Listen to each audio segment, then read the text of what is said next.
Voilà, bienvenue dans le débat départemental 2015, 2 tables rondes de 20 minutes ce soir pour 6 candidats qui représentent leur famille politique. Une première table ronde avec nos invités. Merci Mathieu d'être avec moi et on présente nos invités. Bonsoir Lionel, bonsoir à tous. Avec effectivement 3 tout à l'heure dans une 25aine de minutes, une expression nouvelle. Gilles Fischer, candidat du canton 6 d'Ensisheim, vous représentez bien sûr le Parti Socialiste. À votre gauche, Lara Million, candidate sur Mulhouse 3, vous représentez l'UMP. Et enfin Jean-Georges Trouillet, vous êtes candidat dans le canton de Winsenheim pour les couleurs d'Unserland. Alors je rappelle à nos candidats que vous aurez à peu près 6 minutes et il y a en régie quelqu'un qui va vous chronométrer, c'est le CSA qui l'impose.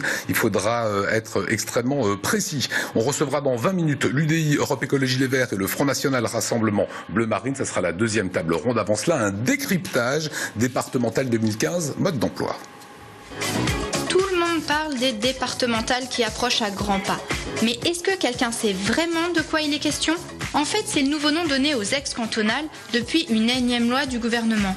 Du coup, les conseils généraux deviennent des conseils départementaux et les conseillers généraux s'appelleront des conseillers départementaux.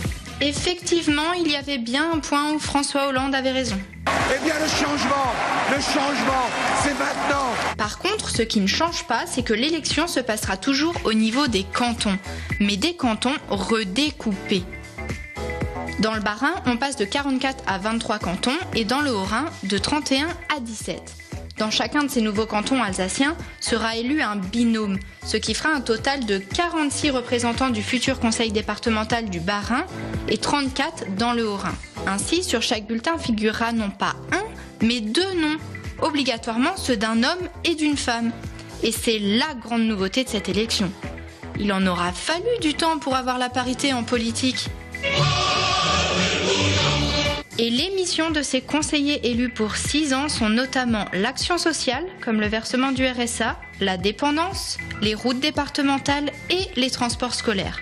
Bref, ils et elles auront du pain sur la planche. Voilà, bienvenue sur ce plateau dans le Haut-Rhin, 17 cantons, 34 élus, des binômes hommes-femmes. Il y a une femme qui est avec nous, Lara Million. Mais le sort a désigné Gilles Fischer, candidat PS du canton 6 d'Ensisheim. Vous avez 45 secondes, vous pouvez en faire un petit peu plus, mais ce sera tout cela compté. 45 secondes pour nous dire pourquoi il faut voter pour votre famille politique. Écoutez, tout d'abord, il faut rappeler en premier lieu que nous sommes dans une élection locale. Il s'agit d'élire des personnes, donc des conseillers départementaux. Il ne s'agit pas le 22 et le 29 mars de juger de la politique du gouvernement. Donc ça, c'est le premier élément. Ensuite, il s'agit de juger finalement le bilan de la majorité alsacienne, donc la majorité UMP. Et là, il faut dire que le bilan de la majorité n'est pas à la hauteur. On a une famille politique aujourd'hui qui est en difficulté localement, qui a congédié le président du conseil général, M. Charles Buttner, qui a été mis de côté. Un bilan qui n'est pas à la hauteur d'un point de vue économique. Il faut quand même rappeler qu'aujourd'hui, c'est en Alsace que nous avons la plus forte augmentation du taux de chômage. Donc on a aujourd'hui un bilan de la majorité alsacienne qui n'est pas à la hauteur. Et c'est de ce fait qu'il faut absolument créer l'alternance sur nos territoires. Voilà, vous avez fait 1 minute, me dit-on, à l'oreillette. Lara Million, je vais vous poser la même question, comme ça les présentations seront faites. Vous, c'est Mulhouse 3 sur lequel vous vous présentez en binôme avec Marc Chitli, l'UMP sortant. Et vous avez également 45 secondes pour nous dire pourquoi il faut voter pour votre famille politique UMP. Il faut oser quand même dire ce qui vient d'être dit il y a quelques instants, mais on en reparlera. De toute façon, nous, on est la majorité alsacienne. Le Conseil général a agi de façon efficace, avec efficacité. Et surtout, nos 34 candidats et nos 34, j'espère, futurs élus, auront en charge, bien entendu, toutes les compétences dont vous venez de parler, c'est-à-dire la proximité avant tout, c'est-à-dire les collèges et tout ce que vous le savez. Et surtout, par rapport à ce que je viens d'entendre, alors que l'État se désengage totalement financièrement, c'est moins 14 millions pour le conseil départemental en 2015, c'est moins de dotation pour toutes les communes, nous dire que nous n'agissons pas avec efficacité, il faut oser le dire. Voilà, l'UMP est largement majoritaire actuellement dans le Haut-Rhin. Vous vous sentez hyper favori ? Écoutez, il y a beaucoup de difficultés. Quand on vous entend, ça avait l'air hyper favori. Non, hyper favori, il faut jamais dire ça. Une élection n'est jamais gagnée. Vous savez, les gens se posent beaucoup de questions. Ils se posent beaucoup de questions parce qu'on leur a menti. On leur a beaucoup menti. Le président de la République leur a menti. Et aujourd'hui, ils se posent des questions. Et nous, on est des élus locaux. On est en accompagnement, bien sûr, des communes et des agglomérations. Et la proximité, ça nous nourrit. Tous les jours, moi, je suis sur le terrain. Tous les jours, je discute avec les gens. Tous les jours, j'essaie de trouver des solutions avec eux, mais je ne leur mens jamais. Jean-Georges Trouillet, même règle que pour tout le monde, 45 secondes ou un peu plus comme les deux précédents pour essayer de nous donner les bonnes raisons de voter pour Unserland. Eh ben c'est très simple. Aujourd'hui, l'Alsace, le département du Haut-Rhin, celui du Bas-Rhin sont dans une situation d'urgence. La politique qui est menée par les partis parisiens en Alsace et leurs représentants depuis des décennies est un échec absolu. Aujourd'hui, on nous a imposé une réforme territoriale sans consulter les Alsaciens. Et ce que l'on voit aujourd'hui, maintenant, dans les faits, c'est que l'Alsace, qui était une région prospère, est aujourd'hui en train de s'effondrer économiquement. Elle perd son identité, elle perd son pouvoir. Et aujourd'hui, il ne reste plus que des miettes aux gens, il ne reste plus que des miettes aux élus pour décider. Et nous, ce que nous présentons des candidats pour dire une chose, c'est que si on veut s'en sortir, il faut qu'on reprenne le pouvoir, il faut redonner la parole au peuple alsacien. Unserland, ces derniers mois, beaucoup de manifestations liées à la fusion des régions, manifestations anti-Alka. Vous avez pris de l'épaisseur, visiblement, et cherché des candidats. André Münchenbach se confiait au micro, chercher des candidats, voilà, désespérément. C'était un petit peu compliqué. C'était il y a 15 jours. Aujourd'hui, vous êtes présent dans 8 des 17 cantons avec des candidats qui n'ont zéro expérience politique. Comment, dans ce cas, être crédible ? Eh ben c'est très simple. Les spécialistes et les professionnels de la politique ont échoué. Alors on va essayer maintenant avec des citoyens qui, eux, vont apporter quelque chose. Ils vont apporter un espoir, une vision et du courage. Et ils ne connaissent rien. Et il n'y a pas besoin de connaître. Je veux dire, la politique n'est pas réservée maintenant à des professionnels. La politique, c'est pour les citoyens. Et nous sommes des citoyens. Et les gens qui nous ont rejoints pour ces élections-là, ce sont des gens qui n'en pouvaient plus de voir ce que faisaient les partis parisiens en Alsace. Et avec du bon sens, mais surtout avec du courage et une vision pour l'Alsace, on peut faire changer les choses. Et c'est exactement ce qui manque aujourd'hui à l'Alsace. Ramillon, je vous voyais tiquer, il faut malgré tout faire confiance aux partis d'expérience, même s'il y a énormément de renouvellement, y compris à l'UMP, chez les candidats. Il y a peu de candidats sortants qui se représentent. Il y a aussi chez vous énormément de nouveaux candidats. Il faut faire confiance aux gens qui sont en responsabilité déjà, parce que ça c'est important, mais aussi à des gens qui sont sur le terrain, des gens qui ont déjà fait preuve de leur engagement sur le terrain. Ça peut être aussi des gens d'associations et autres. Et c'est pas facile. Vous savez, c'est pas facile. Et demain, ça ne sera pas facile. Parce que demain, avec toutes ces recettes en moins, vous savez, c'est comme si demain, vous, chez vous, vous avez votre salaire, vous avez un tiers d'un des salaires en moins. Et bien, c'est ce qui va se passer dans les 3 prochaines années. On aura un tiers, des dotations en moins pour les communes, pour les communautés d'agglomération, pour les départements. Ça veut dire qu'il va falloir gérer efficacement. Ça veut dire qu'il va falloir qu'on soit unis. Communes, communautés d'agglomération, départements, unis, une seule voix pour justement travailler efficacement. Gilles Fischer. Oui, moi j'aimerais revenir sur la question de la réforme territoriale. Mais la réforme territoriale, je veux dire, l'échec du Conseil unique d'Alsace, parce que je veux dire, le problème il est là, c'est l'échec en 2011.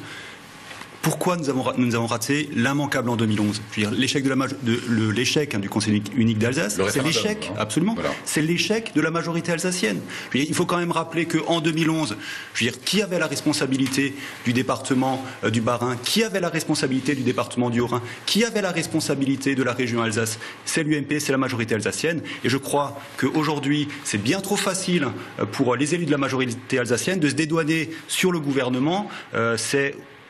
L'échec du Conseil unique d'Alsace, c'est l'échec de la majorité alsacienne. Alors vous l'avez cité, le gouvernement tout à l'heure, la côte de François Hollande n'est pas très bonne, la gauche est faible en Alsace, dans le Haut-Rhin même en particulier, si on prend les chiffres. Le PS pourrait être complètement absent dans 4 semaines d'une collectivité locale. Est-ce que ça vous semble possible ? Écoutez, nous sommes dans un scrutin qui est nouveau. Ce qu'on sait aujourd'hui, c'est que le favori, c'est l'absentéisme. C'est l'abstention, pardon. Je suis professeur, c'est pour ça parfois je fais. qui a été près de 55% en 2011. Oui, donc le favori, c'est l'abstention. Après, à côté de cela, on ne sait pas. Nous, ce qu'on a, notre force aujourd'hui, c'est qu'on a des élus locaux qui sont très bien implantés, je veux dire, qui ont travaillé, qui ont un bilan, et nous nous appuierons sur ces personnes-là, accompagnées d'une nouvelle génération, pour essayer de porter les projets des habitants sur les 6 années à venir. Unserland, quelle est sa carte à jouer sur ces élections départementales ? Jean-Georges Trouillet. On a un message qui est très simple, qui dit qu'aujourd'hui, il y a beaucoup trop de structures, il y a également beaucoup trop d'élus, et toutes ces structures et ces élus se partagent des miettes de pouvoir qui sont aujourd'hui exercées par l'État. Alors, on ne va pas faire des débats aujourd'hui comme essaierait de nous entraîner nos concurrents sur savoir la taille du rond-point et les petits aménagements locaux. Nous, ce qu'on dit, c'est que maintenant, il faut revoir entièrement l'organisation du pouvoir dans les régions et en Alsace spécialement. Pourquoi ? Parce que si on veut donner un avenir économique, un avenir culturel, un avenir linguistique à nos concitoyens, il faut qu'ils puissent décider localement des sujets qui les concernent. Donc on a besoin d'institutions fortes, on a besoin d'institutions simples. Des exemples, ça va être plus simple. C'est très simple. Aujourd'hui, on pense que le département, c'est un échelon qu'il faut supprimer.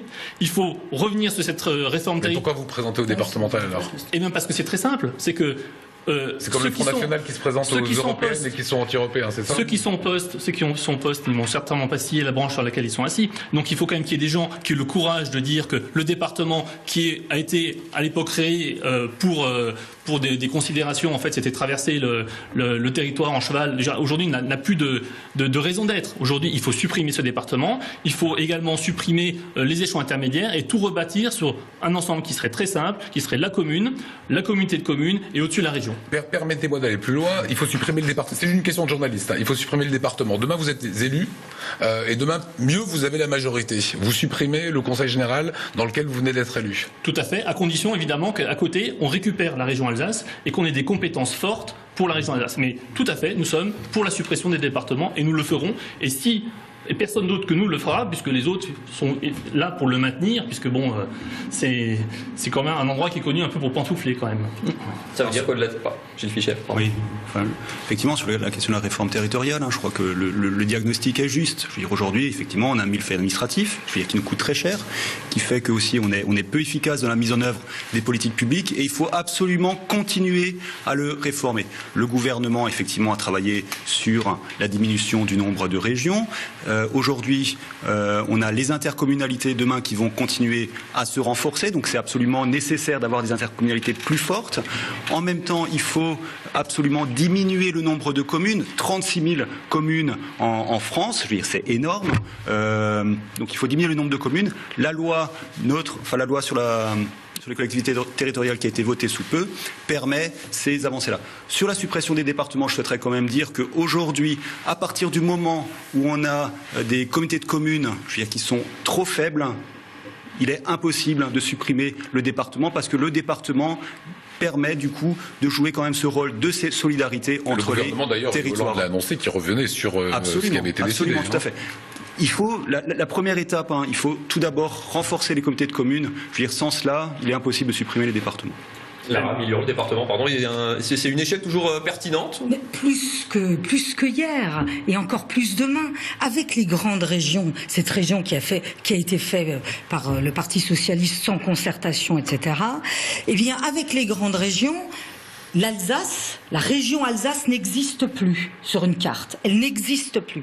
Ça veut dire que demain, il y a le Runserland, vous défendez aussi l'Alsace, enfin, je suis assez étonnée. Demain, les départements seront le chef de file, bien entendu, de cette Alsace. Et ces départements vont aider sur la solidarité les communes. Il faut penser à nos aînés, à la dépendance, au collège. Qui va faire ça ? Une commune toute seule ? Elle va financer les collèges, elle va financer la dépendance. C'est aujourd'hui, les familles aujourd'hui sont confrontées à des difficultés très importantes par rapport à nos aînés. Demain, encore plus, le département aura toute sa place. Et c'est pour ça, alors nous, on ne se présente pas pour supprimer supprimer le département. Hein. Alors, oui. Si vous permettez, je comprends, enfin, à ce que je comprends, vous avez déjà donc tourné la page de la région Alsace et vous inscrivez déjà donc dans la grande région Alsace-Lorraine, Champagne-Ardenne. Monsieur Fischer sera le candidat. Dont Monsieur Fischer s'est déjà replacé. Nous n'acceptons pas ça, je veux dire. Et nous n'acceptons pas non plus la façon dont le Parti socialiste a traité l'Alsace et notamment les déclarations de Monsieur Valls qui indiquaient tout simplement que le peuple alsacien n'existait pas. Je pense qu'on peut faire une réforme territoriale. Monsieur Fischer, je suis d'accord avec avec le constat que tout le monde fait qu'il faut simplifier ça, mais il faut le faire en respectant les gens et créer des institutions dans lesquelles les gens se reconnaissent. Aujourd'hui, l'Alsace-Champagne, l'ALCA, je veux dire, n'a aucune cohérence économique, historique, linguistique, tout ce que vous voulez. C'est vraiment un pataquès dans lequel personne jamais ne se reconnaîtra. Le combat continue, ça, il faut revenir dessus dans tous les cas. Mais tout à fait, rien n'est perdu et plus fort sera le score d'Unserland, plus fort sera le message envoyé à Paris et nous pensons que nous avons les moyens de faire reculer le gouvernement et de faire un nouveau conseil unique, cette fois-ci qui ne soit plus imposé par le haut, mais qui vienne par le bas. Alors il nous donc, reste 6 minutes. Entre-temps, vous faites rien. Parce que vous allez maintenant, vous voulez être conseiller départemental, donc c'est quand même important, et entre-temps, vous faites rien. Vous allez attendre que tout ça va être revu, quand on a vu déjà le temps qui s'est passé, et entre-temps, vous n'avez aucune proposition, sauf le fait de supprimer le département. Nous, on est pour l'Alsace, on est pour défendre le droit local, la sécurité sociale locale, on est pour défendre le concordat, et c'est aussi pour ça que je suis candidate. Alors vous avez 30 secondes de moins. Lara, je vais vous proposer une question. Vous êtes surtout la seule femme ce soir en plateau, alors qu'il y aura 17 conseillers généraux et enfin 17 binômes hommes-femmes. Voilà, une assemblée avec la moitié de femmes, qu'est-ce que ça va changer? Alors je pense que ça va être très intéressant. On est complémentaires. Vous savez, je pense qu'il faut pas diviser. Moi, la parité, il faut pas diviser homme-femme. Je suis élue municipale. Ça fait déjà beaucoup de temps, beaucoup de fois déjà que depuis longtemps, nous sommes en parité. C'est une complémentarité. On travaille très bien, tous ensemble, mais on travaille très bien parce qu'on a des projets. Et on a des projets communs. Et c'est surtout ça qui est important. Alors, une question qu'on peut se poser, Gilles Fischer, vous serez, dans votre cas, à PS, vous, avec votre colistière ou votre binôme, qui est d'hiver gauche. La parole, elle sera peut-être pas forcément partagée par les deux. S'ils ne sont pas d'accord au moment de voter, comment ça va se passer? Juste concrètement, éclairez ma lanterne. Dans deux UMP ou deux FN, ça va être plus simple. Dans des espèces d'accords avec, voilà, comment se fera la prise de décision? Écoutez, moi, j'appartiens à une formation politique. Je veux dire, je l'affiche clairement parce que je pense qu'aujourd'hui, les gens en même temps ont besoin de clarté et de vérité dans un contexte qui est difficile où effectivement le Parti socialiste n'est pas forcément la formation politique la plus porteuse, mais en tout cas, j'affiche clairement cette étiquette-là.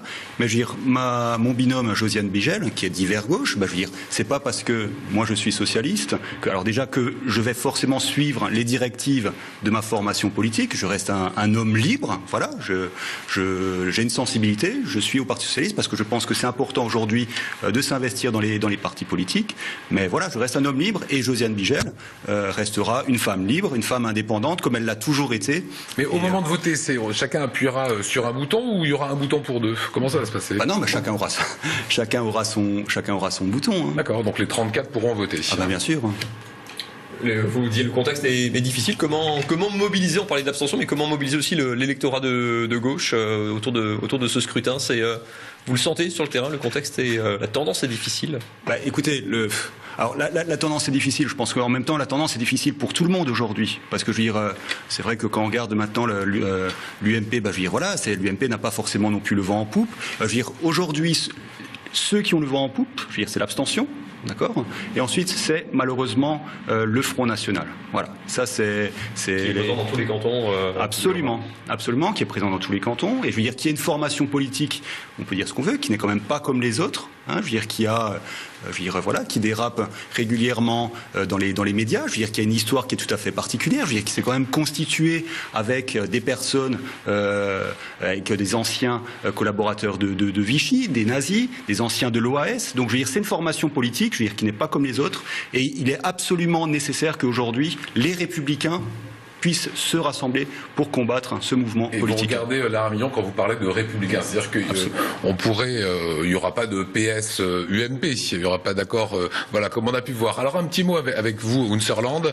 Est-ce que le terreau des voix de Unserland et du FN sont finalement quelque part les mêmes? Moi, je pense que vraiment quelqu'un qui se reconnaît dans les idées du Front National, à savoir la priorité au département, contre les régions, contre la région, contre les langues régionales, contre l'Europe, pour le retour au franc, pour isoler en fait la France de l'Europe, il ne peut pas se reconnaître dans le programme d'Unserland. Voilà, c'est ce qu'on dit. Aujourd'hui, les gens qui votent Unserland, c'est des gens qui veulent qu'une Alsace forte, une Alsace ouverte, qui soit maître d'elle-même sur ce qui la concerne, et également ouverte sur l'Europe et sur les autres. Voilà. Donc, oui. La nouvelle dimension prise par Unserland, justement, ça veut dire que votre parti a vocation à devenir, qui explose entre guillemets un petit peu, enfin qui monte sur cette élection, a vocation à devenir un parti qui pérenne dans la vie politique alsacienne désormais. Mais tout à fait, mais je pense qu'il y a un avenir pour les partis régionaux en France. Il y a un avenir parce que la France, toujours, elle s'est construite contre ces régions, elle s'est construite contre ces identités. Et pourtant, c'est une richesse. Et cette richesse-là, on pense qu'il faut la valoriser. Et donc, il y aura toujours, et on pense qu'effectivement, ça sera à l'avenir toujours plus important et on aura toujours plus, en fait, de voix à cause de ça. Parce qu'on voit, les gens ont besoin de proximité, ils ont besoin de se reconnaître dans les choses, ils ont besoin de construire des projets locaux et de pas tout attendre de l'État ou tout attendre de Paris. Est-ce que vous craignez, Lara Millon, ce renouvellement au Conseil général? On parle de près de 90% de nouvelles têtes. Il faudra une année peut-être pour apprendre aussi l'exercice du pouvoir. Est-ce qu'on ne va pas perdre un petit peu de temps avec ce nouveau comptage? Non, 90%, je sais pas. Non, il me semble pas. Ça a été évoqué dans des CG. Voilà. Non, mais je parle du sortant qui se représente. Voilà. Département du Haut-Rhin, si quand même, il y a quand même certains sortants qui se représentent. Et en même temps, il y a l'expérience. Justement, ils vont pouvoir nous aider. Et en même temps, on est déjà en responsabilité. On est déjà en responsabilité. Donc, que ce soit en communauté d'agglomération, en commune, on sait, on a déjà travaillé avec le département. On a déjà porté des projets, parce qu'aujourd'hui, on ne peut plus porter des projets seuls. On porte des projets avec le département, avec la région, parce que sinon, on ne peut plus les financer. C'est aussi simple que ça. Donc, du coup, les maisons de retraite médicalisées, les collèges et autres, eh bien, l'accompagnement, tout ça, il faut le financer. On peut le financer bien qu'ensemble, parce que de toute façon, le gâteau diminue. Donc, on a déjà travaillé. Moi, j'ai déjà travaillé souvent avec le département. Donc, non, je n'ai pas peur de ce renouvellement. Et nous aurons toujours les gens d'expérience. Voilà, dernière question à chacun. C'est à peu près équilibré en termes de temps de parole, donc merci. Ce que vous regrettez, ce que vous avez le plus peur, c'est l'abstention finalement, le 22 et le 29. On sait que les gens sont pas tellement mobilisés, on les a interrogés dans la rue. Départemental, ils courent pas après. Hein. Moi, j'ai pas peur de ces élections. Je pense au contraire, c'est une opportunité pour l'Alsace, une opportunité pour les Alsaciens. Et je leur dis une chose très simple. D'arrêter le département, on a bien compris. Ouais, je leur dis une chose très simple. On vous a supprimé, on vous a confisqué la parole ces derniers mois. Maintenant, vous avez une occasion de l'exprimer.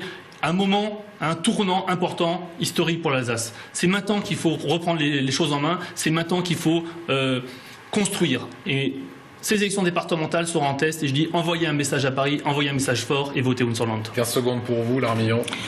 Écoutez, il faut expliquer. Moi, je fais du porte-à-porte tout le temps. J'explique parce qu'on a changé de nom. Alors du coup, quand on leur dit ancien cantonal, ils disent « Ah, c'est ça, d'accord ». Ah bah oui, malheureusement. Le Parti socialiste a changé de nom, donc du coup, plus personne n'y comprend rien. Mais expliquer. Merci aux médias de faire ce travail. C'est cher. Oui, bah écoutez, moi je pense que voter c'est un droit, mais je crois que c'est aussi un devoir. Donc j'appelle effectivement l'ensemble de nos concitoyens. S'ils ne veulent pas demain se retrouver avec des formations politiques qui ont des discours de haine aux responsabilités, j'invite l'ensemble des Républicains à se déplacer pour aller voter. C'est toujours le FN qui vous fait peur visiblement dans ce que vous dites. On a bien compris par rapport au message républicain. Merci en tout cas à tous les trois.